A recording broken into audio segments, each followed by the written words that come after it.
أعوذ بالله من الشيطان الرجيم. بسم الله الرحمن الرحيم. الحمد لله رب العالمين الرحمن الرحيم مالك يوم الدين إياك نعبد وإياك نستعين اهدنا الصراط المستقيم صراط الذين أنعمت عليهم غير المغضوب عليهم ولا الضالين.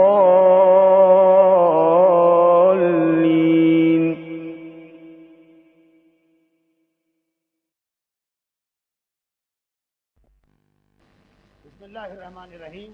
ذکر ہو رہا کہ وہ شخصیت کب آئیں گی کہ جس کے آنے کے بعد دنیا سے گناہوں اور ظلم کے سارے بادل چھٹ جائیں گے.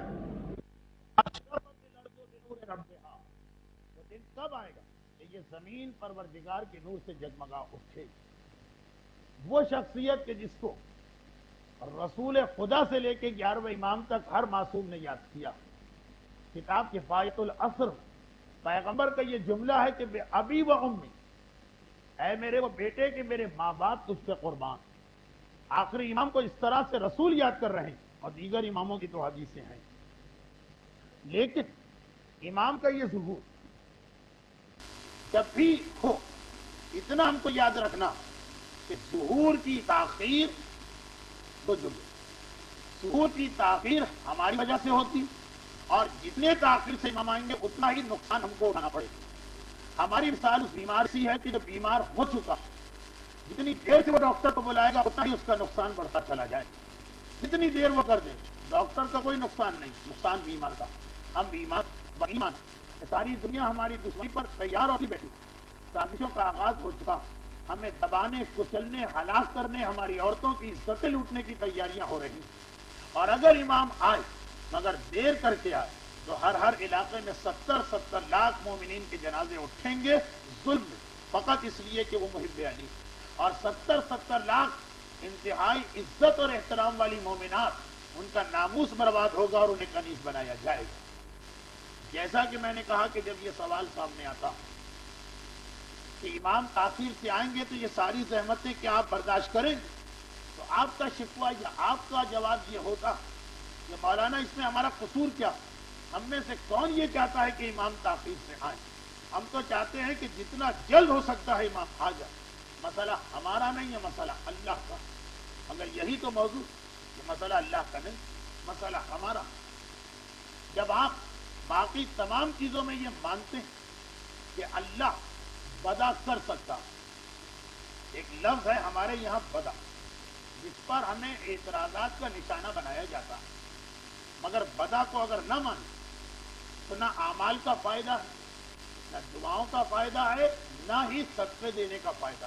بدا کسے کہتے ہیں؟ اللہ نے لکھ دیا کہ اس گھر میں آج موت آنے والی، اور اللہ کے نبی نے ایک ہمارے رسول کو چھوڑ انبیاء نے بتا دیا کہ فلاں گھر میں موت آنے والی. صاحب خانہ نے لا علمی اسے نہیں پتا تھا کہ موت آنے والی، صدقہ دے دی اور بدا ہو گئے، آتی بھی موت واپس چلی. بدا کس چیز کا نام؟ شب قدر میں اللہ نے لکھ دیا کہ آئندہ سال اس مومن کو کیا کیا پرابلم ہوں. ہم نے ساری رات دعا کر کے اعمال کر کے گڑگڑا کے اللہ سے اس حکم کو بدلوا دیا. بدا اللہ اپنے لکھے ہوئے کو بدل دیتا. اگرچہ یہ اعتراض کہ اہل تشیع بدا کا مطلب یہ نکالتے ہیں کہ اللہ پہلے جاہل تھا پھر اس کو پتا چلا کہ یہ گڑبڑ ہو رہی ہے اس لیے اس نے حکم بدلا. اب ایک الگ موضوع ہے لیکن یہ ہم پر اعتراض. تاریخ تشیع کے ایک اہم ترین فلسفی مجتہد میر باقر داماد نے ایک جملے میں اس کا جواب دیا کہ بدا عالم تکوین میں وہی حیثیت رکھتی ہے جو نص عالم تشریح میں حیثیت رکھتا. اس طرح تمام عالم اسلام کا اتفاق کہ فقہی احکامات قرآن کی آیتوں میں نصب ہوا، یعنی پہلے ایک آیت آئی، کچھ عرصے کے بعد اللہ نے اس کو کینسل کر دی.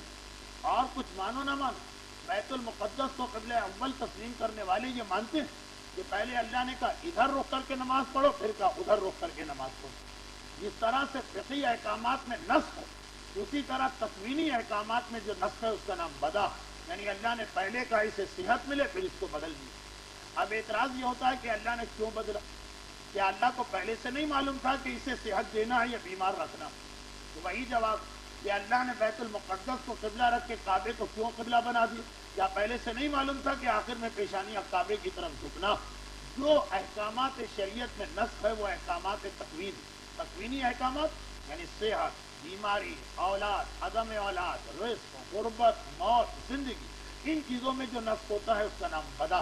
تو جس طرح سے ہم اعمال شب قدر کیوں کرتے ہیں کہ اے پروردگار جو تو نے اپنی تقدیر میں لکھا، ہمارے لیے لکھ دیا ہے تقدیر، اس کو بدل۔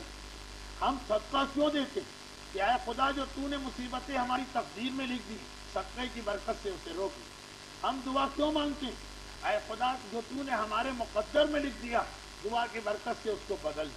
اگر عقیدہ ہو کہ جو لکھا ہے وہ لکھا رہے تو دعا مانگنا بیکار، اس لیے کہ اگر پہلے سے اللہ نے اچھا لکھا ہے تو بھی دعا بیکار، اور برا لکھا ہے وہ بدلا نہیں جا سکتا تب بھی دعا بیکار۔ اگر یہ مان لے کہ جو لکھ دیا ہے وہ لکھا ہوا تو صدقہ دینا بیکار، پیسے فالتو کے تو نہیں ہیں ہمارے پاس۔ اگر اللہ نے ہمارے لیے صحت لکھی دی تو صدقہ دے کے کیا فائدہ؟ پیسے بھی ضائع جائیں گے، وہ تو ویسے ملنا ہی ملنا۔ اور اگر اللہ نے بیماری لکھی ہے تو صدقہ کیوں دے اگر بیماری بدل نہیں سکتی؟ تو یہ جو عقیدہ، قرآن کی وہ آیت جو آپ شب قدر کی دعاؤں میں پڑھیں گے، یمحو اللہ ما یشاء ویثبت، اللہ لکھ چکا، لکھنے کے بعد جسے چاہے مٹا دے جسے چاہے باقی رکھے۔ یہ آپ پڑھیں گے ابھی شب قدر۔ یہی اصول جو ہے یہ ظہور امام کے بارے میں بھی چلتا ہے، یعنی اگر ہم مان بھی لیں کہ امام کا ظہور اللہ نے خاص تاریخ میں رکھا کہ فلاں تاریخ کو یہ ظہور ہوگا، اس لیے آپ کہیں کہ ہمارے لیے ہمارا تو بیکار ہے اس مسئلے میں دخل دینا، تو اللہ طے کر چکا۔ اب ہمیں مصیبتیں ہوں، مظالم ہوں، پرابلم ہو، پریشانیاں، امام تو اسی تاریخ پر آئیں، یہ غلط۔ اس اصول کی مدد سے آپ دعا، صدقہ اور اعمال کرتے کہ اللہ کے لکھے ہوئے کو بدلوائیں، وہی اصول ظہور امام میں بھی چلے گا۔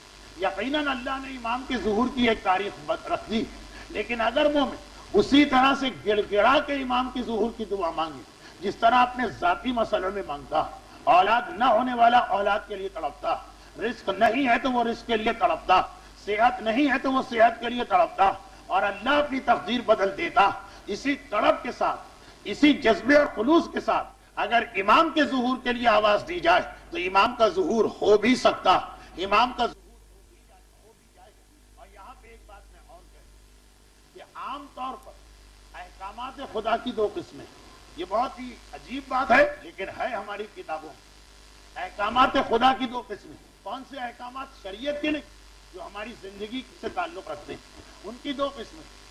وہ یہ کہ اللہ ایک حکم لکھ دیتا اور مومن اگر دعا اور صدقے کے ذریعے اس کو بدلوا نہ سکے تو وہی حکم رہتا۔ لیکن بعض چیزیں ایسی ہیں جس میں احکامات کی تین قسمیں، اللہ ایک چیز لکھ دیتا، مومن نے نیکی کی وہ حکم بدل جاتا، برائی کی تب بھی وہ حکم بدل جاتا۔ باقی احکامات کی دو قسمیں، مومن نے اگر بدلوا لیا دعا کر کے بدل گیا، مثلا بیماری، اللہ نے لکھا کہ یہ آدمی 10 سال بیمار رہے گا، اب ہم نے دعا کر کے بیماری ختم کروا دی، یا دعا نہیں کی تو 10 سال بیماری رہی، مگر رشتہ دار کا حق، استاد کا احترام، والدین کی عزت، اس میں دو نہیں تین چیزیں۔ اللہ نے لکھا کہ اس آدمی کی عمر 50 سال ہے، لیکن اگر عام لوگوں سے زیادہ اپنے والدین و استاد اور رشتہ داروں کا حق ادا کرے تو 50 سال کے بدلے یہ 70 سال تک زندہ رہے، اور اگر ان کی نافرمانی کرے تو 50 کے بدلے 30 میں مر جائے گا۔ اب صرف دو چیزیں نہیں کہ اللہ نے 50 لکھا تو گناہ سے 30 میں موت آئی، نہیں، ایک حکم دیا، کہا کہ اس کو بڑھا بھی سکتے اس کو گھٹا بھی سکتے۔ ظہور امام کا مسئلہ بھی یہی، اللہ نے ایک تاریخ لکھی کہ اس تاریخ کو میں اس امام کو ظاہر کروں، مومن اگر تڑپ تڑپ کے دعا مانگے تو امام اس سے پہلے آ سکتے، مومن اگر ایسے کفران نعمت کرے تو اللہ اس تاریخ کو بھی بدل دیتا ہے اور ڈیلے کر دیتا۔ اور اس کے لیے آپ آیت اللہ ہے نہیں، شیخ عباس قمی کی منتہی الاعمال اور رہبر انقلاب آغا خامنائی نے جو سیاست ائمہ پہ کتاب لکھی ہے چوتھے امام کیا، اس میں روایتیں جمع کی کہ اللہ نے ظہور امام کی ایک تاریخ مقرر بھی کر دی تھی، یہ ہو بھی چکا ہے کہ اس تاریخ کو میرے آخری حجت کو ظاہر ہونا، مگر زمانے والوں نے قدر نہ کی نعمت امامت کی. اللہ نے کہا 100 سال بعد ظہور ہوگا. 4 یا 5 دفعہ ظہور کی تاریخ بدلی گئی، کیونکہ اکثر مومنین کے لیے یہ ایک نئی روایت ہوتی. آیت اللہ خامنائی نے چوتھے امام کی سیاسی زندگی پر جو کتابچہ لکھا، بلکہ ایک تقریر کی تھی جسے کتابچے کی صورت دے کے اردو میں شائع کیا جا چکا. توحید رسالے میں بھی اس کی کئی قسطیں آئیں، وہاں پورا چیپٹر ملے گا ظہور کی تاریخ ہے. ہمیں پتہ ہی نہیں، ہم تو سمجھ رہے ہیں کہ ظہور کا مسئلہ اب تک طے ہی نہیں ہوا، جب اللہ چاہے گا طے ہوگا. متعدد روایتیں ہمارے پاس ہیں کہ ظہور کی تاریخ طے کر دی تھی اللہ نے، اس تاریخ کو مجھے ظاہر کرنا ہے اس امام. مگر اتنی غفلت و لاپرواہی برتی صاحبان ایمان کہ اللہ نے کہا یہ اس قابل نہیں ہے کہ ابھی ان کو یہ نعمتیں دی جائیں. 500 سال تاریخ کو آگے بڑھا دیا. یہ ہو چکا، تاریخ مقرر ہو کے بڑھ چکی، اور اسی اصول کے تحت اب جو اللہ نے تاریخ مقرر کی، اگر ہم جتنا اس زمانے کے لوگوں نے کفران نعمت کر کے امام کے آتے ہوئے ظہور کو رکوا دیا، اتنا ہی ہم شکران نعمت کر کے ابھی نہ آنے والے امام کو بھی بلا سکتے. یہ ایک بہت ہی اہم اصول نظر آتا ہے ہمیں ظہور امام کے بارے میں. اور اب جب بات یہاں پہ پہنچی کہ کیا یہ ممکن ہے، وہ روایتیں تو اپنی جگہ کہ جن مومنین نے غفلت برتی تو امام آ رہے تھے، رک گیا آنا. مومنین اگر توجہ دیں تو خدا کا حکم ہے کہ ابھی امام کو نہیں آنا ہے، امام آ جائیں گے. اب اس کے بارے میں کوئی دلیل ہے؟ پہلے نظریے کے لیے تو دلیل ہے، دوسرے نظریے کے کہ تاریخ سے پہلے امام آ جائیں. تاریخ ڈیلے ہو گئی، حدیثیں.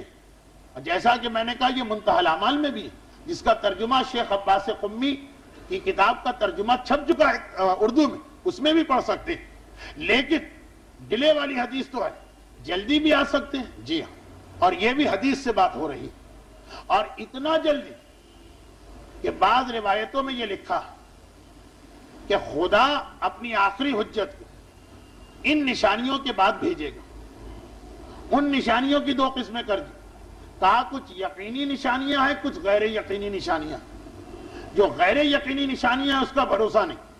یقینی 10 نشانیاں، کہا ان سے پہلے تو امام آ ہی نہیں سکتے. دیکھیں جملہ یہ ہوتا لا مہندی الا بعد السفیانی، امام آ ہی نہیں سکتے جب تک کہ سفیانی پہلے نہ آ جائے. اس طرح کا جملہ. لا مہندی الا بعد القتل، ایسے ہی کچھ جملہ. مہندی نہیں آ سکتے جب تک کہ 2/3 دنیا نہ ماری جائے. یہ 10 ایسی نشانیاں جن کے ساتھ یہ جملہ آیا، یہ آ ہی نہیں سکتا میرا بیٹا جب تک کہ یہ 10 نشانیاں نہ ہوں. اور اللہ نے کہا یہ 10 نشانیوں کے بعد میں اپنی آخری حجت کو ظاہر کروں، اور اس کی بھی ایک ڈیٹ اللہ فکس کر چکا. لیکن اب آئیے وہ حدیثیں سنی جن میں یہ بتایا گیا کہ اگر مومن چاہے تو یہ 10 کی 10 نشانیاں ختم ہو سکتی. اب 2 چیزیں بنی. مومن اگر نہ چاہے تو اللہ ان 10 نشانیوں کے بعد اپنی حجت کو ظاہر کرے، اور مومن چاہے تو کوئی نشانی نہیں، راتوں رات امام آ سکتے. اور میں اس کے لیے آغاز کرتا ہوں اس معصوم کی حدیث سے، جس معصوم کا ذکر منبر پہ سب سے زیادہ کیا جاتا ہے. مولا نہیں، مولا کا ذکر بھی منبر پہ سب سے زیادہ نہیں ہوتا. کتنی ہی ایسی مجلسیں ہوتی ہیں مخصوص دنوں جب صرف مسائل پڑھے جاتے ہیں.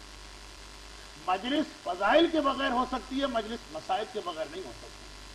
عاشورے کی مجلسیں صرف غم کا بیان ہوتا ہے. تو سب سے زیادہ ذکر سرکار سید الشہداء امام حسین علیہ الصلوۃ والسلام کا ہوتا. لیکن شکم مادر سے لے کر بستر موت تک مجالس سننے والے سے پوچھی کہ مصائب سے ہٹ کر حسین مظلوم کی 10 حدیثیں ہم کو سنا کہ جن کا ذکر تم نے علی سے بھی زیادہ سنا، تو انسان کو شاید ایک وقت میں 10 حدیثیں یاد نہ آنے پا. میں کوشش کرتا ہوں کہ ایک ہی موضوع پر اگر کئی اماموں کی حدیثیں ہوں، مثلا والدین کا احترام، کئی اماموں کی حدیثیں، تو اس امام کی حدیث پڑھوں جو منبر سے کم، جس کا ذکر کم ہوتا. چنانچہ اس وقت بھی حدیث یہی، یہ حسین مظلوم کی حدیث. اس لیے اس کو اس اعتبار سے بھی سنیے کہ حسین مظلوم کے حوالے سے کوئی حدیث تو ہم کو یاد ہو، اور اس اعتبار سے بھی کہ یہ تو ہمارا براہ راست موضوع، اس امام کی حدیث جس کا ذکر منبر سے سب سے زیادہ. اور پھر عجیب بات یہ کہ یہ وہ امام ہے جس کا آنے والے امام سے سب سے گہرا تعلق. اگرچہ آنے والا امام پورے 12 اماموں کا وارث اور 1,24,000 انبیاء کا وارث بن کے آئے، لیکن 1,24,000 انبیاء اور پھر جو 12 معصوم، ان کے اندر سب سے زیادہ گہرا رشتہ اگر کسی 2 معصوموں میں ہے تو وہ حسین اور آنے والا امام۔ ان 2 کا رشتہ سب سے گہرا، وہ کیسے؟ پہلی دلیل تو اکثر آپ علماء طالب علموں سے بھی سنتے ہیں۔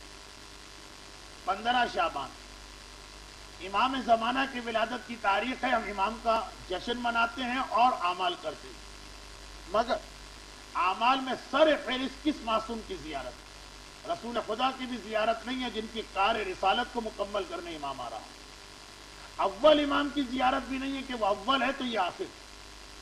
شب نیمہ شعبان امام زمانہ کی ولادت کا جشن۔ دیکھیے 3-4 باتیں، یا تو کہا جاتا کہ آج ان امام کی رات سے صرف انہی کی زیارت پڑھو، کسی اور کی نہ پڑھو، تب بھی سمجھ میں آتا، یا یہ کہا جاتا کہ کیونکہ یہ سارے معصومین کے نائب تو آج زیارت جامعہ پڑھو جس میں سب معصوم آ جائیں، الگ سے کسی خاص امام کی زیارت نہ پڑھو، یہ سب کے نائب۔ یا کہا جاتا کہ رسول خدا کی زیارت پڑھو، وہ آخری رسول ہے تو یہ آخری امام، ان میں سے کوئی حکم نہیں آتا۔ کہا نیمہ شعبان میں حسین مظلوم کی زیارت پڑھو، 15 شعبان امام زمانہ کی رات یاد کرایا جا رہا ہے حسین۔ اور یہ تو پھر بھی سمجھ میں آ گئی، اس کا الٹ مسئلہ عاشورے کا دن حسین مظلوم کا دن، ایسا دن کہ آدمی کا دل ہی نہیں جاتا دنیا کو کوئی کام کرنے، یعنی اگر یہ توہین نہ مانی جائے تو بعض اوقات مصلے پر جانا بھی ذرا بھاری ہو جاتا، وہ غم و الم کی جو کیفیت ہوتی، بیٹے اپنی اولاد تک کو انسان دیکھنے کو تیار نہیں ہوتا، کوئی ذکر نہیں، بس روتے رہو اور حسین کو اور کربلا کو یاد کرتے رہو۔ مگر نہیں، اسلام نے کہا باقی جو کچھ کرو، مگر آج حسین کا دن ہے تو فوراً یاد کرو، اور جب ایک دوسرے سے ملو۔ بہت ہی مشہور مستحب شیخ عباس قمی نے عاشورے کے اعمال میں لکھا کہ عاشورے کے دن جب 2 مومن ملاقات کریں، نہ سلام کرے نہ خیریت دریافت کرے، ایک ہی جملہ کہے، اعظم اللہ اجورنا و اجورکم بمصابنا بالحسین علیہ السلام، اللہ ہمیں اور تمہیں غم حسین میں اجر عظیم عطا کرے، اور پھر کہو وجعلنا وإیاکم من الطالبین بصالحہ مع ولیہ الامام المہدی علیہ الصلاۃ والسلام۔ عاشورے کے دن یہ کہو اللہ ہمیں اور تمہیں حسین کے خون کا انتقام لینے والے حسین کے بیٹے امام زمانہ کے ساتھ شامل کرے۔ تو دیکھیے ایک مناسبت تو یہ بنی، 15 شعبان امام کا دن حسین کو یاد کروایا جا رہا، عاشورے کا دن حسین کا دن امام کو یاد کروایا جا رہا، مگر خالی یہی تک مناسبت محدود نہیں۔ اب آئیے 3-4 ظہور کے بعد کی باتیں۔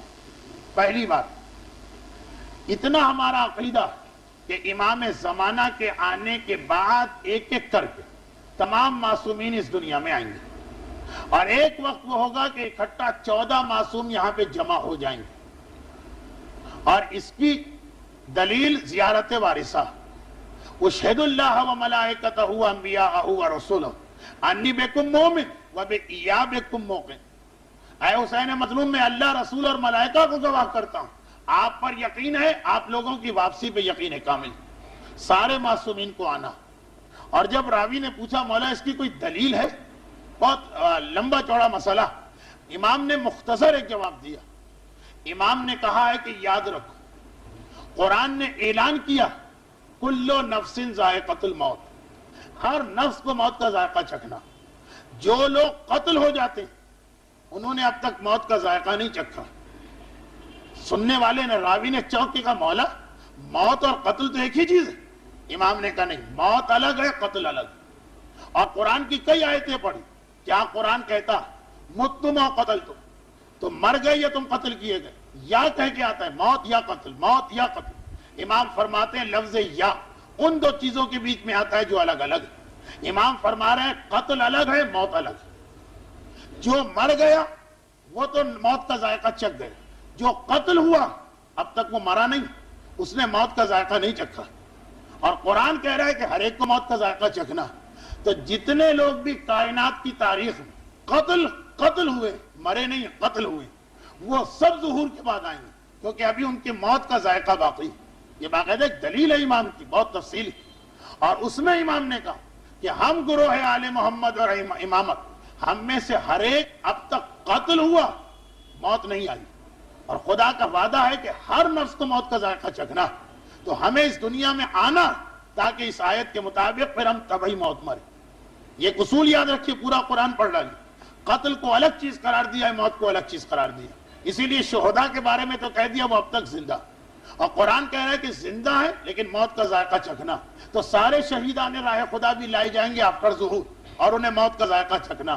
تمام ائمہ معصومین جو یا تلوار سے شہید ہوئے یا زہر، وہ سب بھی آئیں گے اس لیے کہ انہیں موت کا ذائقہ چکھنا، اور اسی دلیل کی بنا پر رسول خدا کی بھی وفات نہیں ہے، شہادت سری، تو خیر سارے معصومین آئیں گے، اور وہ تمام لوگ آئیں گے جو غیر طبعی موت مرے۔ شہداء راہ خدا کو بڑا اٹریکشن کیا ہے، جو ہم اور آپ جو گھبراتے ہیں شہادت اور موت، شہادت اگر اپنے بستروں پہ مر گئے تو اب ہمارا آنا نانا 50-50 ہو گئے، پتہ نہیں آ سکے پتہ نہیں، لیکن جو شہید ہو گیا 100% یقینی بات ہے کہ ظہور کے بعد اس کو بلایا جائے گا، کیونکہ اب تک اس کی موت کا ذائقہ باقی ہے۔ اچھا، اب سارے معصومین آئیں گے، سوال یہ پیدا ہوتا ہے یہ جو امام زمانہ کو چھوڑ کر 13 معصوم، یہ کس ترتیب سے آئیں گے، کس طرح آئیں گے؟ 3 طریقے سمجھ میں آتے ہیں، یا سارے کے سارے ایک ساتھ آ جائیں،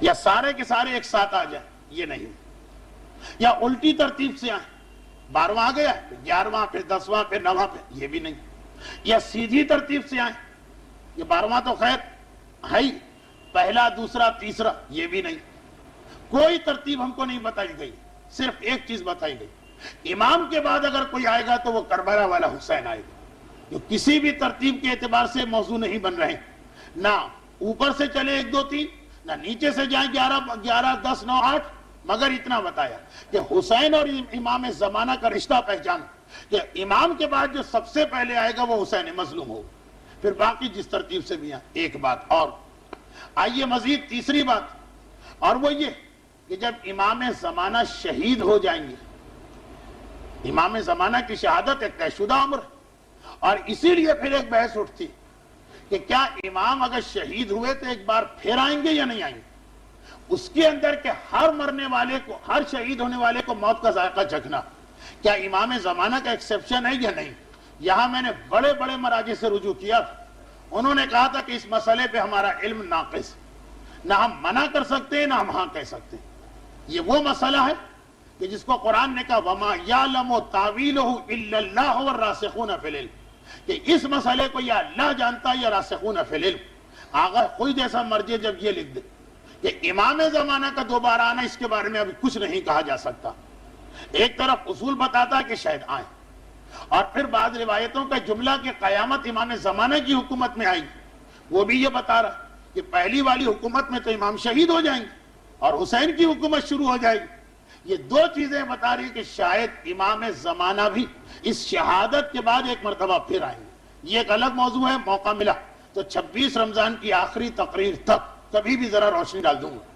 ابھی تو اصل مسئلے کو مکمل کر دیں۔ امام زمانہ کی شہادت تو یقینی بات ہے۔ اچھا، شہادت پر اب وہی بات جو میں نے مسائل میں کہی تھی، کھاردر کے لوگوں کے کان کھڑے نہیں ہوتے، لیکن جب میں نے پہلی مرتبہ یہ پڑھا تھا مجھے یاد ہے کہ کتنی مخالفتوں کا سامنا کرنا پڑا تھا۔ نئی بات آپ نے کہاں سے پڑھ دی؟ ہم نے تو آج تک یہ بات نہیں سنی۔ اس وقت کثرت کے ساتھ یہ جملہ کہا گیا تھا، اب یہ بات اتنی عام ہے کہ ہر ایک کو پتا، مگر پھر بھی اس وقت سے اب تک کھاردر والوں کا ایک اعتراض چلا رہا، کیونکہ وہ جو ہماری تقریر تھی، تقریر نمبر 22، اس پر کھاردر کے مومنین اپنا حق سمجھتے تھے کہ ہمارے محلے میں یہ تقریر کی گئی، تو اعتراض بھی انہی کا اعتراض آتا تھا۔ چلے آج موقع ملا تو ہاتھ کے ہاتھ جواب دے، اور وہ یہ کہ امام کی شہادت نئے لوگوں کے لیے عجیب مسئلہ، مومنین کھاردر کے لیے عجیب مسئلہ نہیں۔ یہ امام کو شہید کرا چکے ہیں، یعنی اس پہ مطمئن ہو چکے ہیں کہ ہاں یہ روایت سے ثابت ہے کہ امام کو شہید ہونا۔ لوگوں کا کہنا تھا کہ امام شہید ہوں گے، نئی بات، اور میں کہتا تھا اتنی تفصیل ہے امام کی شہادت کہ شاید باقی معصومین میں سے بجز امام مظلوم اور ابن ملجم والے واقعے کی کسی کے قاتل کی اتنی تفصیل نہیں۔ یہ تک بتایا گیا ہے کہ امام کب شہید ہوں گے، حکومت کے 70 سال بعد۔ کہاں شہید ہوں گے؟ دمشق میں۔ کیوں؟ یعنی دمشق میں کیوں جائیں گے؟ بتایا گیا کہ کوفہ دارالخلافہ ہوگا، دورہ کرنے دمشق جائیں گے، اور دمشق کی بھی ایک گلی میں شہید ہوں گے۔ کیسے شہید ہوں گے؟ چھت سے پتھر پھینکا جائے گا، نوکیلا پتھر، جو سر اقدس میں پیوست ہوگا اور اس کے زخم سے شہید ہوں گے۔ اور ایک اور مناسبت آ جائے گی کہ باقی امام تلوار یا زہر سے جو شہید ہوئے طریقہ ایک، صرف پہلا امام ہے کہ جس کے بھی سر میں ضربت لگی تھی اس کے زخم سے شہید ہوا، اور وہ آخری امام بھی ہے جو اسی سر کی ضربت سے شہید ہوگا۔ ضربت کے اندر دونوں میں ایک قسم کی یکسانیت آ گئی۔ اچھا، یہ بھی ہے کہ کون شہید کرے گا، اور وہ ہے کہ ایک عورت جس کا نام یہ حمیدہ ہے یا ملیحہ، اور اس کے بارے میں یہاں تک لکھ دیا گیا کہ آنکھوں کا رنگ اس کے بھورا۔ اتنی تفصیل، کہاں شہید ہوں گے، کب شہید ہوں گے، کیسے شہید ہوں گے، کس کے ہاتھوں شہید ہوں گے۔ اور پھر ہمارا مجمع کہے کہ ہم نے پہلی دفعہ سنا، اور شہادت کے بعد کی بھی تفصیلیں۔ غسل و کفن کون دے گا؟ حسین دیں گے۔ دفن کہاں کیا جائے گا؟ دو روایتیں، ایک یہ ہے کہ مدینے کی مسجد النبوی، پیغمبر کے حجرے میں ایک قبر کی جگہ اب تک خالی ہے۔ وہاں مدینے کی مسجد میں 3 حجرے، ہر حجرے میں 2 قبروں کی جگہ۔ پہلے حجرے میں حضرت ابو بکر اور حضرت عمر، آخری حجرے میں جناب سیدہ اور شہزادہ محسن، بیچ کے حجرے میں صرف ایک قبر ہے رسول خدا۔ تو دوسری جگہ کس کے لیے؟ بہت سی روایتوں میں ہے کہ امام زمانہ کو وہاں لایا جائے گا، البتہ کچھ روایتوں میں ہے کہ کربلا میں دفن ہوں گے، اور مدینے کی مسجد میں حضرت عیسیٰ دفن ہوگی جب ان کا انتقال ہوگا۔ دیکھیں یہ ساری تفصیلات جو اس طرح سے ہمارے لوگ کہتے ہیں پہلی دفعہ سنا۔ تو خیر، اعتراض یہ تھا، جن لوگوں نے اب تک کچھ نہیں سنا ان کو اس پر اعتراض کہ شہادت کیوں ہوگی، اور جنہوں نے سن لیا ہے ان کا یہ اعتراض کہ امام کے آنے کے بعد تو دنیا سے کفر ختم ہو جائے، یہ عورت کیسے بچ گئی جس نے امام کو شہید کیا۔ ایک بڑا اعتراض تقریباً 15 سال سے چلا رہا، جواب بھی میں نے دیا لیکن اس طرح تسلسل کے ساتھ نہیں۔ سن لیجئے اس کا جواب بھی۔ بے شک اختلاف تو ہے، اختلاف یہ ہے کہ جب امام کی حکومت قائم ہو جائے گی تو کیا سارے کافر ختم کر دیے جائیں گے یا اہل کتاب کو باقی رکھا جائے گا؟ دو نظریے، ایک گروہ کا کہنا ہے کہ کفر ختم ہو کے رہ جائے گا، دوسرے کا کہنا ہے نہیں، جو اسلام میں جزیے کے اتنے سارے احکام کہ یہودی اور عیسائیوں سے ٹیکس لو اور انہیں چھپ کر اپنے مذہب پر عبادت کی اجازت، اب تک تو کسی امام کے ہاتھ میں حکومت ہی ایسی نہیں آئی۔ فقہ کا یہ پورشن کس کے لیے تھا؟ یہ امام زمانہ کے لیے کہ وہ آئیں گے، باقی سارے مذاہب ختم ہوں گے، صرف یہودیت اور عیسائیت رہے گی اس شرط پر جو نجران کے عیسائیوں سے مباہلے کے بعد پیغمبر نے ایگریمنٹ کیا، تمہیں جزیہ دینا، کھلم کھلا اپنی عبادتیں انجام نہیں دے سکتے ہو لیکن اہل کتاب ہو اس لیے تمہارے جان مال محفوظ۔ بہت سارے علماء کا یہ نظریہ کہ امام آ کر سوائے اسلام کے سب کو ختم نہیں کریں گے، اہل کتاب باقی رہیں گے۔ پھر کہا گیا کہ اس کا کیا مطلب ہے کہ اسلام غالب آ جائے گا؟ جواب دیا یہی تو مطلب کہ دنیا میں کسی غیر مسلم کی حکومت نہیں رہے گی، حکومت صرف مسلمانوں کی ہوگی، باقی مذہب ہوں گے لیکن مغلوب، شکست کھائے گی۔ اس نظریے کی بنیاد پہ تو مسئلہ آسان، یہ حمیدہ ہو یا ملیحہ، یہ کوئی مومنہ نہیں، یہ معاذ اللہ کوئی سیدانی نہیں، یہ کوئی مثلا مسلمان نہیں، یہ ایک یہودن ہے اور یہودیوں کو اجازت دی جائے گی اس زمانے میں زندہ رہنے، مسئلہ ہی ختم ہوگا، کفر و شرک کا خاتمہ نہیں ہوگا، اہل کتاب باقی رہیں۔ اور پھر ایک عجیب مناسبت آ گئی، دنیا کا آخری رسول یا پہلا معصوم اسے بھی یہودن نے شہید کیا، زہر دے کے، اور دنیا کا آخری امام اور آخری معصوم وہ بھی یہودن ہی کے سبب سے شہید ہوگا۔ کتنی مناسبتیں امام زمانہ کی جمع ہو رہی ہیں اپنے بزرگوں کے ساتھ۔ مگر اب اصل موضوع، یہ تو بیچ میں ایک اعتراض کا جواب، اصل موضوع وہ یہ کہ ہمیں اتنا تو پتا ہے کہ جب 14 معصوم آ جائیں گے تو امام زمانہ کے بعد ایک ایک معصوم کی حکومت شروع ہوگی۔ پھر وہی کوئسچن مارک، کس ترتیب سے امام حکومت کریں گے؟ کیا امام زمانہ کے بعد 11واں حکومت کرے گا، پھر 10واں، پھر 9واں؟ یعنی وہ سیدھی ترتیب چلے گی؟ رسول خدا کی تو حکومت ہو چکی ہے ان کی زندگی میں، امام علی، امام حسن، اس طرح حکومت چلیں گی، یہ بھی ہم کو کچھ نہیں معلوم۔ لیکن ایک چیز معلوم، امام زمانہ کے بعد پہلی حکومت نہ 11ویں کی ہوگی نہ پہلے کی ہوگی، نہ ترتیب سعودی چلے گی نہ ترتیب نزولی، پہلی حکومت حسین مظلوم کی ہوگی۔ اسی وجہ سے امام زمانہ کو غسل و کفن حسین دیں گے۔ اس لیے کہ ہر معصوم کو، ہر امام کو اس کے بعد والا امام غسل دیتا۔ ظہور کے بعد ترتیب ہی یہ ہو گئی، امام زمانہ کے بعد امامت ہی حسین کی شروع ہو گئی۔ تو آپ نے دیکھا کہ امام زمانہ اور میرے مولا حسین میں کتنا گہرا ربط اور رشتہ چلا رہا کہ یہ 3 4 5 باتیں تو میں نے جلدی جلدی بتائی۔ باقاعدہ بیٹھ کر کتابوں کا مطالعہ کروں اور ریسرچ کروں تو شاید ایک چھوٹا موٹا کتابچہ اس پہ تیار ہو سکتا۔ یہ چند باتیں بتا دیں، اتنی گہری مناسبت ہے حسین اور امام زمانہ میں۔ اب آئیے حسین مظلوم کی حدیث سنی، بہار الانوار علامہ مجلسی کی کتاب، اس کی نئی جو پرنٹنگ ہوئی 110 جلدوں میں، جلد نمبر 51 صفحہ نمبر 133، والیوم 51 پیج 133 133 اس کی ایک حدیث۔ اب یہ وہ حدیث کہ حسین نے ایک جملہ کہا اور حسین کے بعد ایک اور معصوم نے اس جملے کی وضاحت کی۔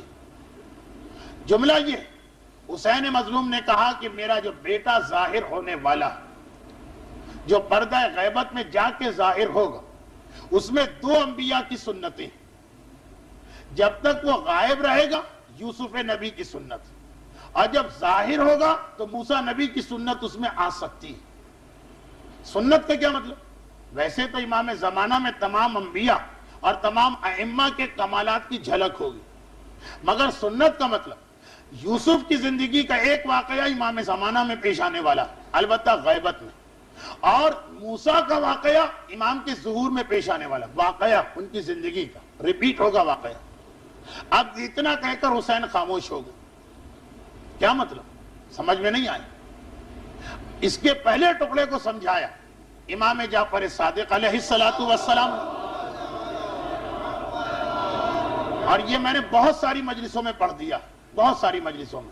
پہلے ٹکڑے کو سمجھایا چھٹے امام، جب یہ کہا کہ یوسف کا مطلب سمجھے ہو، یوسف کا مطلب یہ ہے کہ جب تک میرا بیٹا غائب رہے گا تو غیبت کی 2 قسمیں، ایک تو یہ ہے کہ جو چیز غائب ہو وہ دنیا سے کٹ کے کہیں غائب ہو، جیسے اصحاب کہف، وہ بھی تو غائب ہیں مگر کہاں؟ ایک غار کے اندر۔ میرا بیٹا اس طرح سے غائب نہیں ہوگا کہ کسی جزیرے میں ہو یا غار میں ہو یا پہاڑ میں ہو یا جنگل میں، میرا بیٹا غائب ہوگا دوسری غیبت جو یوسف کی تھی۔ کہا مولا یوسف کی کیا غیبت؟ کہا یوسف کی غیبت یہ کہ یوسف مصر کے وزیر اعظم بن گئے، ان کے 11 بھائی ان کے پاس کسی کام سے آئے، یوسف سے بات چیت کی، ہاتھ ملایا، سلام کیا، آرگومنٹ ہوا، بحث ہوئی، یوسف کے آگے ہاتھ جوڑے۔ کیوں؟ مسئلہ کیا تھا کہ یوسف کے 12 بھائیوں میں ایک تو یوسف تھے، 11 دوسرے تھے، ان 11 میں ایک سگا بھائی تھا بن یامین، باقی 10 سوتیلے تھے۔ اپنے سگے بھائی کو روک لیا، یہ ظاہر تو نہیں کیا کہ میں یوسف، کہا بس یہ وزیر اعظم کا حکم ہے، اس کو روک لو۔ وہ 10 بھائی تڑپتے ہوئے آ گئے، کیا ہے وزیر اعظم، ہمارا ایک اور بھائی یوسف تھا، کس سے کہہ رہے ہیں؟ خود یوسف سے، اور ہمارا بابا بڑا ناراض ہوا جب ہم اس کو لے کے گئے واپس نہ لائے، اگر دوسرے بھائی کو بھی کھو کے آ گئے تو بابا ہم سے بات بھی نہیں کرے گا، ہم پر نہ صحیح تو ہمارے بابا کے بڑھاپے پہ رحم تھا۔ وہ ساری گفتگو قرآن میں بھی۔ امام کہہ رہے کہ دیکھو کون بات کر رہے؟ بڑے بھائی۔ کس سے بات کر رہے؟ اپنے چھوٹے بھائی سے۔ کس کا نام لے رہے؟ یوسف کے منہ پہ یوسف کا نام لے رہے ہیں۔ بڑے بھائی کا مطلب کیا؟ یوسف ان کی گودوں کا کھیلا ہوا، اس کی رگ رگ کو اور پل پل کو جانتے، پھر بھی نہیں پہچان پائے کہ یہی ہمارا بھائی یوسف۔ میرا بیٹا غیبت میں یوسف کی طرح غائب ہوگا، کسی پہاڑ و جنگل میں نہیں ہوگا، تمہارے بیچ میں ہوگا، تمہارے درمیان ہوگا، کبھی تم اس سے سلام کرو گے، کبھی وہ تم سے ہاتھ ملائے گا، کبھی تم اس سے بات چیت کرو گے، کبھی تمہارے اس کے درمیان لین دین ہوگا، تمہیں پتہ ہی نہیں چل رہا ہوگا کہ یہ میرا آقا، یہ میرا مولا، یہ میرا ولی، یہ میرا منتہا مقصود ہے۔ میں اس کے غیبت میں، اس کے انتظار میں تڑپ تڑپ کی زندگی گزار رہا ہوں۔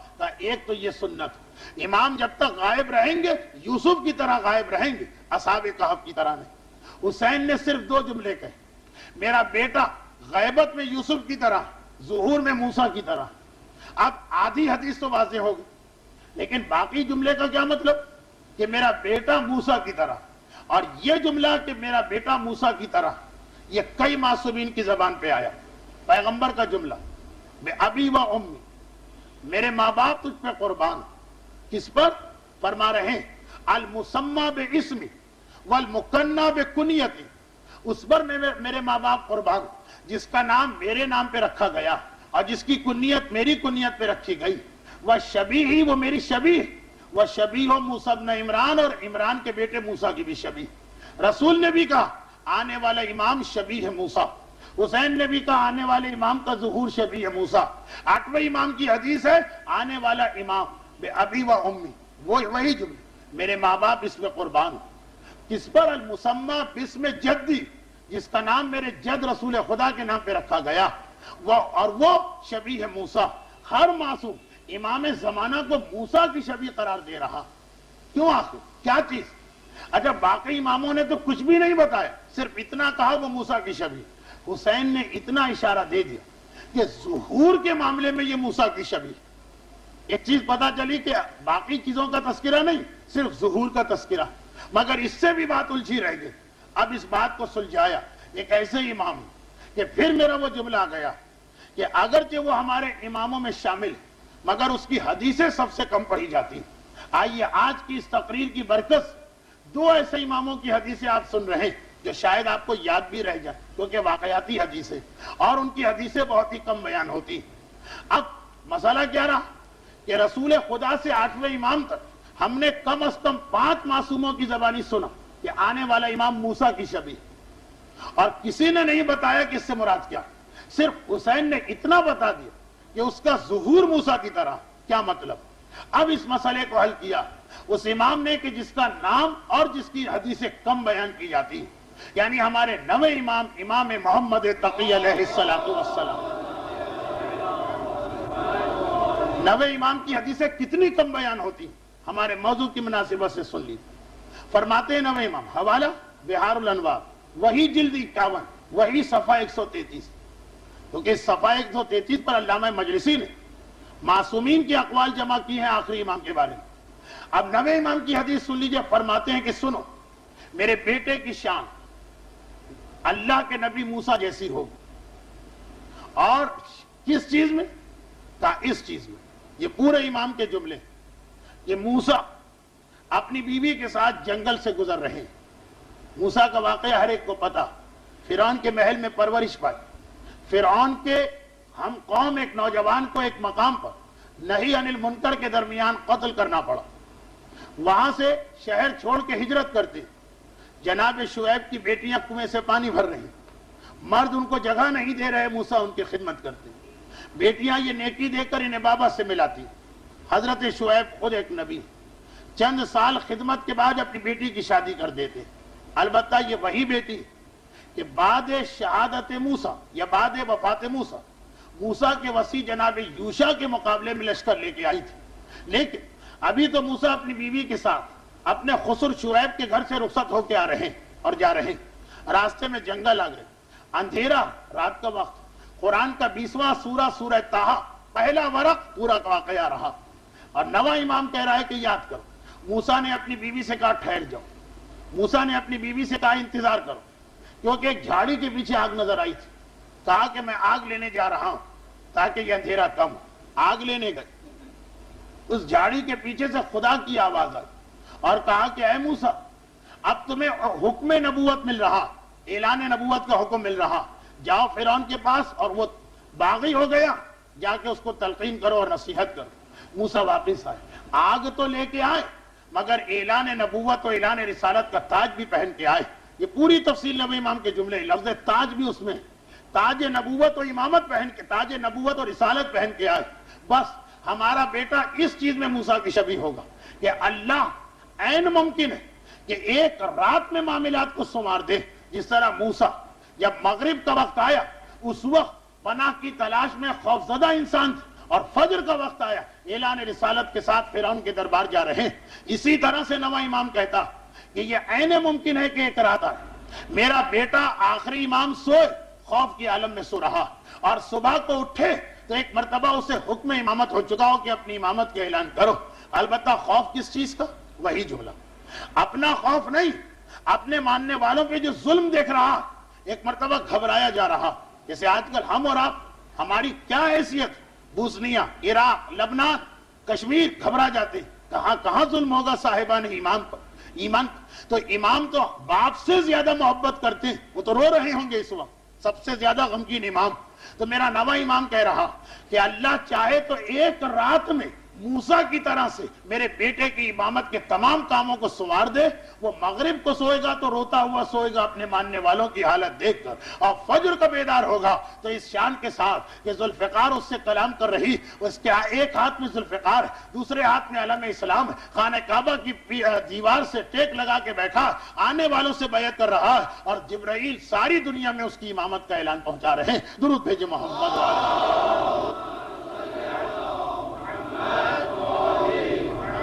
واقعات کی تفصیل اس وقت نہیں بیان کرنا، یہ نہیں بتانا ہے کہ امام کے ظہور کے بعد کیا واقعات پیش آئیں، بتانا صرف یہ تھا، عرض یہ کرنا تھا کہ ایک رات میں بھی امام آ سکتے، ساری نشانیاں ایک طرف رہ جائیں گی، کسی نشانی کی ضرورت نہیں، مگر آخری جملے، اگر مومنین کرام نے امام کو نہ بلایا تو امام 10 نشانیوں کے بعد اپنے وقت پر آئیں گے۔ یہ ایک رات کے ساتھ شرط یہ کہ مومن امام کو بلائے۔ اچھا، ایک بات اور یاد رکھیے، سورہ انفال، یہ آخری آیت ہے جو پڑھ رہا ہوں، وَاتَّقُوا فِتْنَةً لَا تُصِيبَنَّ الَّذِينَ ظَلَمُوا مِنْكُمْ خَاصَّةً۔ یاد رکھو ایک ایسا فتنہ بھی آتا ہے کبھی، قرآن کہہ رہا ہے، یہ سورہ انفال لفظ بلفظ ترجمہ، ڈرو اس فتنے سے جب وہ آئے گا تو اس کی لپیٹ میں صرف ظالم نہیں آتے، بے گناہ اور معصوم بھی اس کی لپیٹ میں آ جاتے ہیں۔ یہ کون سا فتنہ؟ یہ وہ ہے کہ جس کے بارے میں امام اتنا ارشاد فرما گئے کہ بنی اسرائیل کی ایک قوم پہ اللہ نے حکم دیا کہ عذاب بھیج دو۔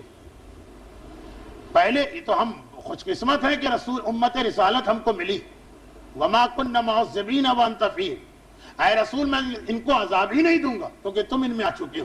بنی اسرائیل میں تو ایسا نہیں تھا، تھوڑی دیر اللہ مہلت دیتا ہے، عذاب بھیج دیتا، فرشتوں سے کہا جاؤ فلاں قوم میں عذاب نازل کرو، وہ فرشتے آئے، آدھی رات کا وقت تھا، عذاب عام طور پر فجر کے قریب آتا کہ شاید کوئی نیک بندہ نماز شب کے لیے اٹھ جائے، دعا مانگے اور عذاب دور ہو جائے، مگر دیکھا تو واقعہ ایک عجیب منظر نظر آیا، ساری قوم گناہوں میں کھوئی ہوئی، ساری قوم گناہ کر رہی، ایک مکان میں ایک انتہائی مقدس نوجوان نظر آئے، رو رہا، نمازیں پڑھ رہا ہے، روزے رکھ رہا، قیام قوت کے عالم میں، رات کو تو روزے نہیں ہوتے لیکن اس کی جسمانی حالت، نمازیں، تلاوت، ذکر خدا، گھبرا گئے فرشتے، کیونکہ اللہ کا ایک طریقہ اور ہے، جس قوم میں عبادت کرنے والے بزرگ، خوف خدا سے رونے والے جوان، شیرخوار بچے ہوں، بے زبان جانور، اللہ اس قوم پہ عذاب نہیں نازل کرتا، پہلے ان کو نکالا جاتا۔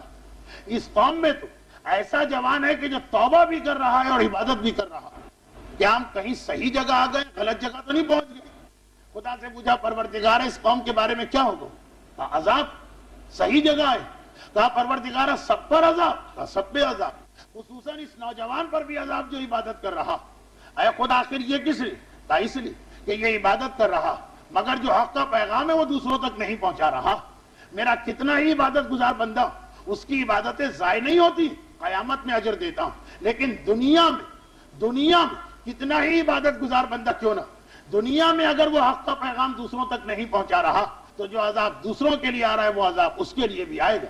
اب اگر کوئی مومن کہہ دے کہ مولانا آپ بار بار کہہ رہے ہیں کہ اگر سچے دل سے امام کو پکارے تو راتوں رات امام آ سکتے ہیں، ہم یہ 20 یہ 25 یہ 50 آدمی تو پکار رہے ہیں، مگر نہیں، اگر آپ کی آبادی ساری دنیا کے اندر 10 کروڑ یا 15 کروڑ، اس میں 50 60 100 200 لاکھ 2 لاکھ پکارے، وہ کافی نہیں، وہ تو وہی بات ہوگی کہ وَاتَّقُوا فِتْنَةً لَا تُصِيبَنَّ الَّذِينَ ظَلَمُوا، یہ عذاب سب پہ آ سکتا، ہماری ذمہ داری بنتی اگر ہم راتوں رات امام کو بلانا چاہیں تو خالی خود نہ پکارے، یہ پیغام اپنے پورے معاشرے میں دوڑا دے، ایک ایک شخص کو اس سے آگاہ اور خبردار کر دے، وہ مانے یا نہ مانے وہ الگ مسئلہ ہے، ہمارا فریضہ اس وقت ادا ہوگا جب ہم ایک ایک کے کانوں تک یہ پیغام پہنچا چکے ہوں، خالی اپنی جگہ بیٹھ کے گلگلا کے امام کی دعا کر لینا یہ کافی نہیں، یہ تو بنی اسرائیل کا وہ نوجوان بھی کر رہا تھا جس پر اللہ نے عذاب بھیجا، اور یہ کہہ کے بھیجا کہ تیری نیکیاں ضائع نہیں ہیں، قیامت میں اجر ملے گا، مگر دنیا میں ظالموں کا عذاب مظلوم پر بھی آئے گا۔ کون مظلوم؟ جو چپ ہو جاتے ہیں، جو اس حق کے پیغام کو آگے نہیں پہنچاتے ہیں، جو ہر ایک کو آگاہ نہیں کرتے حقائق کے ساتھ، ان کے اوپر بھی یہ پیغام، ان کے اوپر بھی وہی عذاب آنے والا۔ تو امام دوسروں کی وجہ سے ظاہر نہیں ہو رہے، جو امام کو یاد ہی نہیں کر رہے، شیعوں میں جو دوسرے، مگر ہم بھی قصوروار، ہم اپنی جگہ دعا امام زمانہ پڑھ کے بیٹھ جاتے ہیں، بچے، بچیاں، عورتیں، مرد دیہات میں رہنے والے، شہروں میں رہنے والے، جہاں جہاں تک ہماری رسائی وہاں تک ہمیں یہ پیغام پہنچانا پڑے گا، ورنہ امام کے ظہور کی تاخیر کا جو بھی بھگتان ہے، نقصان ہے، خمیازہ ہے، وہ ہم کو بھگتنا پڑے گا۔ اور حالات تو ابھی عجیب نہج کے اوپر جا رہے ہیں۔ ایک بہت ہی عجیب حدیث مجھے پڑھنا تھی، ایک زمانے میں اینٹینا کی حدیث پڑھی تھی، اس سے ملتی جلتی ایک اور حدیث مجھے نظر آ گئی، لیکن آج وقت نہیں ہے، وہ انشاءاللہ میں کل پڑھوں گا۔ لیکن کسی بھی قوم کی بدقسمتیوں میں ایک بدقسمتی یہ بھی ہوتی ہے کہ اپنی قیادت اور اپنی رہبری کے خلاف ہو جائے۔ امام اس قوم پہ کیا بھروسہ اور اعتماد کر جو اپنے مراجع اور مجتہدین کو بخشنے کو تیار نہیں؟ وہ نائب امام جب اتنی ضدی اور اتنی جاہل قوم، یہ غیبت امام میں ایک بہت بڑا مسئلہ، ہمیں مرجعیت کی اہمیت کو پہچاننا۔ آج وقت بہت زیادہ گزر گیا، میری باتیں بھی اب ذرا بے ترتیب ہونے لگی، لیکن چونکہ میں یہ چاہتا ہوں کہ کتاب مجھے بار بار نہ لانا پڑے، اس لیے ایک چھوٹا سا خط آپ کو سنا رہا ہوں، کتاب میرے ہاتھ میں ہے اسی میں سے، اور آخری جو میرے جملے آج ہوئے اور یہ جو خط میں پڑھ رہا ہوں، ان دو میں مجھے ایک رشتہ ملانا۔ ہماری مرجعیت کے اوپر جو تہمتیں اور الزامات لگائے گئے، کچھ لوگ جھوٹے مرجع بن اور جنہوں نے ان کے جھوٹ کو ظاہر کیا، وہ شخصیت اگر آغا خوئی جیسی بھی ہو تو اس پہ کیچڑ اچھالی جا رہی، اور کئی مرتبہ یہ مسئلہ ہماری تاریخ میں گزرا۔ آغا خوئی کی عظمت ابتدائی چند تقاریر میں آئی تھی، بعض لوگوں کو خاصی گراں گزری، لیکن آج میں ایک آخری جملہ پڑھ کر، ایک آخری خط پڑھ کر اس موضوع کو بند کر رہا ہوں۔ شہید باقر صدر، بس یہ خط ہے، آپ نے اگر محفل مرتضیٰ میں شرکت کی ہے تو 5 منٹ میں آ گیا تھا، یہ بس اسی پہ بات ختم کہ شہید باقر صدر عظیم ترین علماء شیعہ میں سے ایک ہے، اور جب آغا حکیم کا انتقال ہو تو سارے عرب نے ان کی طرف رجوع کیا کہ آپ اتنے بڑے مرجع اور آپ پیور عرب، ہم آپ کی تقلید چاہتے ہیں۔ صاف منع کر دیا کہ جب تک آغا خوئی زندہ ہے کسی کی تقلید کا سوال ہی پیدا نہیں ہوتا۔ مگر شہید باقر صدر کی خصوصیت یہ تھی کہ ہر دن ان کا علم بڑھتا رہتا تھا۔ اکثر ایسا ہوتا ہے کہ ایک مقام پہ پہنچ کے انسان کا علم رک جاتا، شہید صدر کا علم روزانہ بڑھتا رہتا تھا۔ سن 70 کا یہ واقعہ سن 77 آ گیا، شہید صدر شیعوں سے زیادہ غیر شیعوں میں مقبول ہوئی، اور عراق سے لے کر مراکش کے آخر تک، جس کے بارے میں اقبال نے کہا کہ بحر ظلمات میں دوڑا دیے گھوڑے ہم نے بحر ظلمات، مراکش کا آخر، وہاں تک ساری دنیا اسلام شہید صدر کی گرویدہ ہو گئی اور ان کا کلمہ پڑھا جانے لگا۔ سعودی عرب جیسی متعصب اور دشمن اہل بیت حکومت شہید صدر کے سامنے جھکی، ہمارا مسئلہ آپ حل کریں۔ مصر کی حکومت شہید صدر کو اپنے اسلامی مسائل میں مشیر قرار دے رہی، یہ عہدے بیکار، شہید صدر کی اہمیت۔ حتیٰ یہ کہ اگر آغا تیجانی کی کتاب تجلی آپ نے پڑھی تو اس کتاب کے اندر آغا تیجانی نے آغا خوئی سے بھی ملاقات کی، شہید صدر سے، علماء اور طالب علم آغا خوئی کے ساتھ، مگر جو عوام ہے، جو عراقی عوام، ان کا گھیراؤ شہید صدر کے گھر میں ہوتا، محبوبیت، اٹریکشن، ساری دنیا عرب ان کے ہاتھ میں، شیعہ تو ان کے نام پہ جان دے ہی رہے، غیر شیعہ بھی تسلیم کرتے ہیں کہ تاریخ اسلام کے عظیم ترین علماء میں سے ایک۔ اور کہا گیا کہ اگر ارسطو معلم اول اور فارابی معلم ثانی اور ابو علی سینا معلم ثالث تو شہید صدر معلم رابع گزرا۔ اتنا بڑا یہ لقب دیا گیا شہید صدر کو غیر شیعوں کی جانب سے۔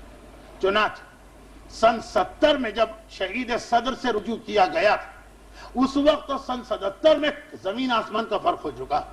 شہید صدر منع کر رہے ہیں، لوگ زبردستی تقلید کر رہے ہیں۔ اس وقت بعض لوگوں نے دیکھا کہ نجف میں آغا خوئی اور شہید صدر اتنے بڑے مقام پر پہنچ گئے کہ آغا خوئی کی منزلت کو ہم ان کی مدد سے ختم کر سکتے ہیں۔ آغا خوئی سے حسد ہر دور میں کیا گیا، جس طرح سے آپ دیکھتے ہیں مرجع کے مقابلے میں مرجع کو لاتے ہیں۔ اتنے ہی لوگ ایسے جن کو میں جانتا ہوں جو امام خمینی اور انقلاب کے خلاف تھے، خود کہنے کی ہمت نہیں ہوتی تھی، وہ اپنے آپ کو آغا خوئی کا مقلد بنا کر انقلاب کی مخالفت شروع کرتے تھے۔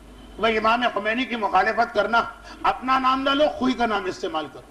اور کتنے ہی لوگ ایسے تھے جو مرجعیت کے دشمن تھے، اپنا نام نہیں لیتے تھے، وہ اپنے آپ کو انقلابی بنا کر امام خمینی کا نعرہ لگا کر آغا خوئی کی مخالفت کرتے تھے۔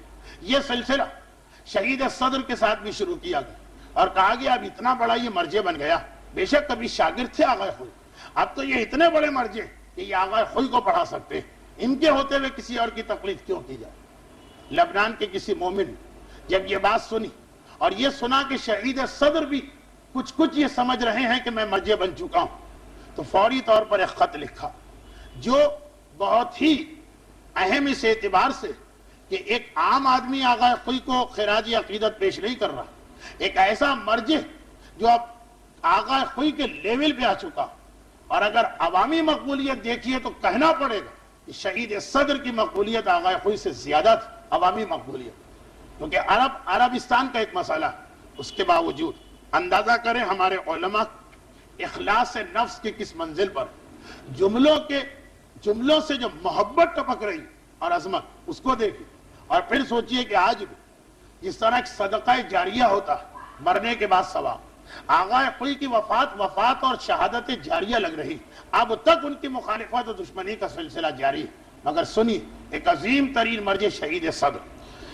بسم اللہ الرحمن الرحیم لکھنے والا لکھ رہا کہ مجھے تو معلوم کہ جو تعلق آپ کا ایک طویل عرصے سے آغا خوئی کے ساتھ ہے، لیکن آج کل کچھ ایسی باتیں سنی جا رہی کہ جس سے ذرا شک و شبہ پیدا ہو گیا، میں درخواست کرتا ہوں کہ آپ ذرا اس مسئلے کو واضح کریں، کیونکہ بہت ہی دبے لفظوں میں سوال گیا اور کچھ باتیں سنی جا رہی ہیں جس سے ذرا شک پیدا ہو رہے۔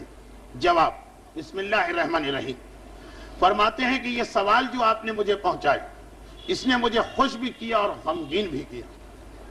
خوش اس لیے کہ مجھے موقع ملا ایک حقیقت کو بیان کرنے کا، اور غمگین اس لیے عالماً شدیدہ، شدید علم ہوا مجھے، وہ اس لیے کہ میری زندگی کا جو اشرف ہو، اطہر ہو، اقدس تعلق ہے، اشرف یعنی سب سے زیادہ شرافت والا، اطہر مانے سب سے زیادہ پاکیزہ، اقدس مانے سب سے زیادہ مقدس، میری زندگی کا سب سے اشرف و اطہر و اقدس تعلق، اس میں شک ڈال دیا گیا، یعنی میرا تعلق بے سیدنا و استاذنا و سندنا، میرے سردار، میرے استاد اور جو میری سند یعنی جس پہ میں سہارا لیتا ہوں، جس سے میں ٹیک لگا کے کھڑا ہوں، آیت اللہ العظمی الامام الخوئی، وہ کہ جو امام الخوئی ہے وہ تعلق جو میری زندگی کا مقدس ترین رشتہ، اس میں بھی شک ڈال دیا گیا۔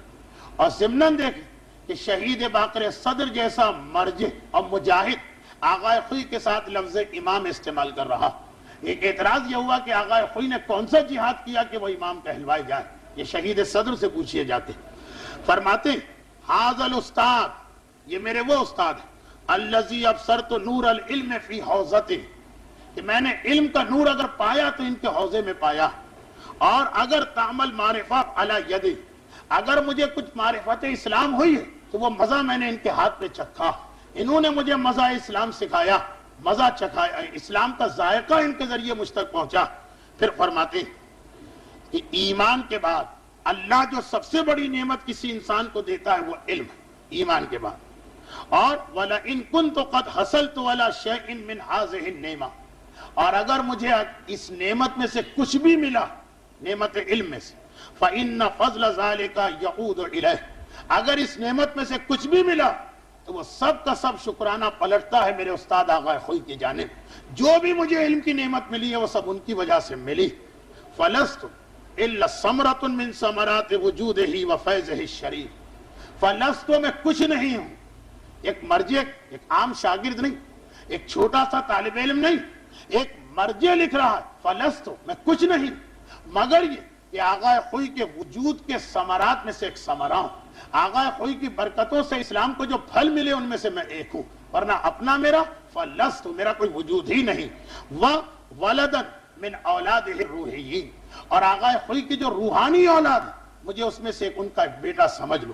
پھر کہتے ہیں اس سب کے باوجود اگر کوئی آدمی اس حقیقت سے اپنی نگاہوں کو بند کر رہا یا اس چیز کی تہمت مجھ پہ لگا رہا، اس سب کے باوجود تو اس کی دو ہی نیتیں ہو سکتی ہیں، یا تو وہ چاہتا کہ میرے محترم اور مقدس باپ کے دل کو مجھ سے ہٹا دے، اور یا پھر وہ یہ چاہتا کہ جو تھوڑا بہت میرا مقام بنا اس کی وجہ سے اس مرجع اعلیٰ کے مقام کو نقصان پہنچائے۔ اس لیے میں اعلان کر دیتا ہوں فَإِنِّي أَغْتَنِمُ فُرْصَةَ سُؤَالَكُمْ، میں غنیمت سمجھتا ہوں کہ آپ نے ایک سوال کیا، لِأَقُولَ لَكُمْ بِكُلِّ وُضُوحٍ، تاکہ میں بالکل وضاحت کے ساتھ یہ اعلان کر دوں۔ کیا اعلان کروں؟ اِنِّي أَتَعَامَلُ مَعَ السَّيِّدِ الْخُوِّ، سید خوئی سے جو اب تک میرا معاملہ رہا، وَسَأَظِلُّ كَذَلِكَ، اور انشاءاللہ اسی طرح سے رہے گا۔ وہ کیسا معاملہ؟ كَمَا يَتَعَامَلُ الْإِبْنُ مَعَ أَبِيهِ، جس طرح بیٹا باپ سے معاملہ کرتا، وَالتِّلْمِيذُ مَعَ أُسْتَاذِهِ، اور جس طرح ایک شاگرد اپنے استاد سے، ایک مرجع وقت جو آغا خوئی کے لیول پہ پہنچ چکا، اور وَالطَّالِبُ مَعَ مَرْجِعِهِ، اور جس طرح ایک طالب علم اپنے مرجع سے معاملہ کرتا، ویسا معاملہ میں آج تک کرتا آیا ہوں اور کرتا رہوں گا۔ جو شہید صدر کے مقام علمی کو پہچانتے ہیں انہیں پتا ایک ایک لفظ سے کیا خلوص اور محبت اور کیا اعتراف عظمت آغا خوئی ٹپک رہا۔ ہم اور آپ ہزاروں تقریریں کر لیں، اس پہ 5 جملے شہید صدر کے بھاری فرما رہے ہیں وَقَدْ صَرَّحْتُ بِذَلِكَ مَرَارًا لِلنَّاسِ، اور میں اس سے پہلے بھی بار بار لوگوں کو بتا چکا ہوں، وَلِلطَّلَبَةِ، اور طالب علموں کو بھی بتا چکا ہوں، والمسئولین، اور جو مجھ سے سوال کرتا ہے اس کو یہ بتا چکا ہوں، اور ولا ارض عن ای شخص، اور میں کسی آدمی سے راضی نہیں، کسی سے راضی نہیں، الا یعترف بذلک، جب تک کہ وہ اس چیز کا اعتراف نہ کرے کہ سید خوئی کے سامنے میں ایسا ہوں جیسے باپ کے سامنے بیٹا، استاد کے سامنے شاگرد، اور مرجع کے سامنے ایک طالب علم۔ یہ مرجعیت میں پہنچ کے یہ جملے کہہ رہے اور فرماتے کہ اگر کوئی شخص سید خوئی کے مقابلے میں میرا نام استعمال کرتا تو گویا وہ مجھے شدید ترین تکلیف و اذیت پہنچاتا۔ اور پھر چند جملے یہ لکھیں کہ فتویٰ دینا الگ کام اور مرجعیت کا دعویٰ کرنا الگ کام ہے۔ چنانچہ آخر میں کہتے ہیں میں اپنے مولا سبحانہ و تعالیٰ کی بارگاہ یہ دعا کرتا ہوں کہ اللہ ہمیشہ ہمیشہ مجھے سید خوئی جیسے استاد کے وجود سے تمتع اور نعمت عطا کرے اور ان کا سایہ ہمارے سر پہ رہے۔ والسلام علیکم ورحمۃ اللہ وبرکاتہ۔ محمد باقر الصدر، عام آدمی نہیں، ایک مرجع، اور اتنا عظیم مرجع کہ شیعہ اور سنی، عراق سے مراکش، سارا عربستان اس کا کلمہ پڑھ رہا، اور وہ ایک جملے میں بھی کہہ سکتے تھے کہ ہاں محترم شخصیت، ان سے بڑا عالم کوئی نہیں، مگر نہیں، آپ دیکھیں ایک ایک لفظ کے ساتھ کیا محبت جھلک رہی۔ یہ صرف اس لیے کہ لکھا بھی کہ ایک تو میں جو کچھ لفظ تو میں کچھ نہیں تھا، مجھے اتنا بڑا بنا دیا میرے استاد نے، اور دوسرا یہ کہ غیبت امام میں سب سے بڑا نقصان ہماری مرجعیت کو پہنچایا جا رہا، تو کہا کہ اس سے خبردار رہو، اس سے آگاہ رہو۔ آخری جملے مصائب، آج شب جمعہ، اور شب جمعہ میں مصائب ضرور پڑھا کرتا ہوں، اگرچہ بدقسمتی سے محفل جعفری کی اس سال کی تقاریر کی یہ آخری شب جمعہ، تو کیا آئندہ میں حاضر نہیں ہوں۔ اور پھر وہی گزارش کہ 9:30 بجے سے لے کے 2:30 بجے بلکہ 2:45 بج جائیں گے مصائب ہونے تک، مسلسل میں گفتگو کر رہا ہوں۔ صرف 15 منٹ وہ میں فارغ تھا جو محفل مرتضیٰ سے لے کے اس محفل جعفری تک آیا ہوں۔ آپ اندازہ کر سکتے ہیں کہ یہ تقریباً 5 گھنٹے کی متواتر تقریر، آپ حضرات نے 1.5 گھنٹے یا 2.25 گھنٹے سنا، میں 5 گھنٹے سے بول رہا ہوں۔ آج اسی لیے نہ ہی کوئی مصافحہ ہوگا، نہ ہی کوئی سوال ہوگا، نہ ہی کوئی سیشن ہوگا، بس یہ آخری جملے ہوں کہ غیبت امام میں ہمارا سارا پرابلم بڑھ جاتا جب ہم اپنے مرکز یعنی مرجع کو بھلا دیتے اور جھوٹے مرجع کی جانب دوڑ کے چلے جاتے۔ بہت احتیاط ہمیں اس مسئلے میں کرنا، کچھ ظہور کی نشانیاں کل سے آنا شروع ہوں گی اور غیبت میں ہماری ذمہ داریاں۔ مگر آخری جملے، مرکز کی اہمیت کتنی، زینب کبریٰ سے پوچھی جو میدان کربلا کے جلتے خیموں میں بیٹھ کر یہ بتا رہی کہ میں کون ہوں، میں کون زینب، میں وہ زینب کہ میرا بابا جب کوفے کا حکمران تھا تو اس کوفے کے اندر ایک ایک دن 4-4 ہزار عرب کی عورتیں آتی تھیں، اور کسی دن تفسیر، کسی دن حدیث، کسی دن فقہ اور کسی دن تاریخ کا درس لیتی۔ کیا مجھے ایک چھوٹا سا مسئلہ معلوم نہیں ہوگا کہ جب کسی کی جان خطرے میں ہو تو سارے احکامات ساقط ہو جاتے ہیں؟ میں کون زینب ہوں؟ میں وہ زینب ہوں کہ میرا بھتیجا امام معصوم ہو کر کہتا انتی عالمت غیر معلمہ ومفہمت غیر فہیمہ، اے پھوپھی اماں، وفہیمت غیر مفہمہ، اے پھوپھی اماں، آپ وہ عالمہ ہیں کہ کسی پڑھانے والے کی ضرورت نہیں، کیوں نہ ہو، زینب وہ ہے جس نے آغوش باب العلم کے اندر پرورش پائی، اور زینب وہ ہے کہ جس نے شیر فاطمہ کا مزہ چکھا، یہ زینب کبریٰ۔ مگر کربلا کا میدان 17 خیمے جل چکے، سارا خاندان اہل بیت 18ویں خیمے میں جمع۔ سیدانیہ ہاتھ جوڑ کے کہتی ہیں شہزادی ہمیں یہ بتائیے کہ اب ہماری کیا ذمہ داری، حکم دے تو یہیں جل کے مر جائیں، حکم دے تو ہم خیموں سے باہر نکلے۔ زینب کے جواب سے پہلے ذرا ان بیویوں کا عقیدہ تو دیکھیے کہ جل کے مرنے کو تیار ہیں، اگر شریعت اس پہ راضی ہو ان کے لیے موت کوئی مسئلہ نہیں، اور آگ میں موت جو اذیت ناک اور تکلیف ناک موت کہلاتی ہے یہ بیویوں کا جذبہ ہے۔ اور زینب کبریٰ یہ معمولی مسئلہ جانتی ہے، مگر ایک مرتبہ کہا بیویوں ٹھہر جاؤ، اب امام زمانہ میرا بیٹا بن چکا ہے، اب میرا سجاد امام وقت ہے، پہلے زینب امام وقت سے مسئلہ پوچھے گی پھر تم تک اس مسئلے کو پہنچائے گی۔ یہ مسئلہ پوچھنا مطلب نہ تھا، یہ مرکزیت کی اہمیت کو بتانا تھا۔ یہ ہے اس وقت دنیا تشیع، دنیا اسلام اور ساری دنیا کا مرکز، زینب بھی اس سے رجوع کر رہی ہے۔ اور جب سید سجاد نے کہا ہاں پھوپھی اماں علیکن بالصحرا، اب آپ کو اجازت ہے، اب آپ جنگل میں جا سکتی ہیں، تو زینب اپنے لٹے ہوئے گھر کو لے کے جنگل میں نکل آئی، مگر عجیب انداز میں، مگر عجیب طریقے سے۔ بعد واقعہ کربلا کسی نے پوچھا مولا سجاد جب آخری خیمے سے بیویاں باہر نکلی تو ان کا طریقہ کیا تھا؟ سید سجاد کے ہاتھ میں تسبیح ہے، کہا سوال کرنے والے اگر یہ تسبیح ٹوٹ جائے تو جس طرح دانے بکھر کے رہ جاتے ہیں اس طرح میدان کربلا میں محمد کی آل بکھر گئی، اس طرح میدان کربلا میں نبی زادے بکھر گئے، اور ان بکھرے ہوئے نبی زادوں کو جمع کرنا یہ بھی زینب کی ذمہ داری بن گئی۔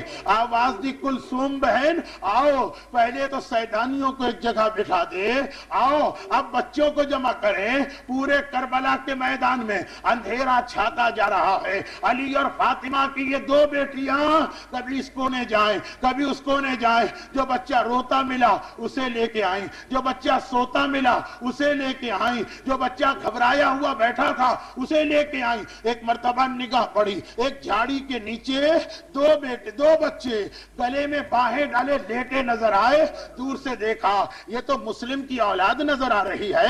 زینب نے آواز دی بہن کلثوم آہستہ آہستہ چلو، ایسا نہ ہو ہمارے قدموں کی آواز سے بچوں کی آنکھ کھل جائے، ایک دفعہ اٹھ گئے بڑی مشکل سے سوئیں گے۔ لیکن جب دونوں بہنیں قریب آئیں دیکھا یہ دو بچے سو نہیں رہے ہیں، دونوں کے سینے پر گھوڑوں کی ٹاپوں کے نشان بنے ہیں، یہ دو ننھے لاشیں پڑے ہیں۔ آئے زینب آئے کلثوم، مگر زینب گھبرائی نہیں، اس لیے کہ عصر عاشور تک زینب تھی، عصر کے بعد زینب ہی نہ رہی، کبھی اکبر بنی، کبھی عباس بنی، کبھی حسین بنی۔ کہا بہن کلثوم آؤ ایک لاشا میں اٹھاتی ہوں، ایک لاشا تم اٹھاؤ۔ مگر جب لاشا اٹھا لیا تو بوڑھی بہن کو جوان بھائی یاد آ گیا، پلٹ کے فرات کی جانب دیکھا، بھیا عباس تو نہ رہا تو آج یہ وقت آ گیا کہ تیری بہنوں کو لاشیں بھی اٹھانے پڑ رہے۔ ہائے میرا عباس، زینب لاشیں اٹھا دی۔ الا ولعنۃ اللہ علی اعدائہم اجمعین۔ پروردگارا شہزادی زینب کبریٰ کے ان مصائب کا واسطہ ہمیں دنیا اور آخرت کی ہر مصیبت و پریشانی سے محفوظ فرما۔ پروردگارا ان ننھے لاشوں کا واسطہ ہمارے جملہ مرحومین کی مغفرت فرما۔ جس اسلام کے لیے یہ قربانیاں دی گئی ہمیں کم از کم اس اسلام پہ عمل کی توفیق عطا فرما۔ اور ان مظالم کا انتقام کون لے سکتا ہے بجز اس کے جو وارث ائمہ اور قاتلان حسین سے انتقام لینے والا ہے۔ آج کی شب جمعہ ہے، کل کا روز جمعہ ہے، تو یہ واسطہ آل محمد کے ان مصائب کا اپنی آخری حجت امام زمانہ کے ظہور میں تعجیل فرما۔ شب جمعہ مرحومین کو یاد کرنے کے لیے لوگوں کی خواہش کی کثرت، آج بہت دیر سے یہاں تشریف فرما، لیکن اس کے باوجود آج یہ